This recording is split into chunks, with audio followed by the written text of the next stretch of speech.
Title: Alice and the Magic Pencil. Once upon a time, there was a curious and creative girl named Alice in the small town of Willowood. One day, Alice got a new pencil. This pencil had colorful shades and interesting shapes, taking Alice to a magical and imaginative world.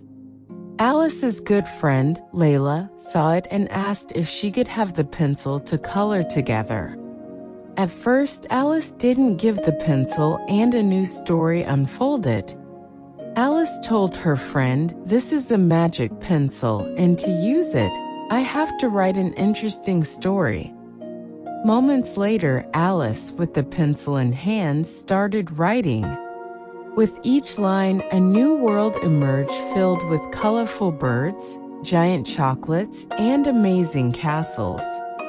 Layla, amazed by the story, asked again, "Can I have this pencil, please?" With a big smile, Alice gave the pencil to her friend and said, "Now you can write your own magical world."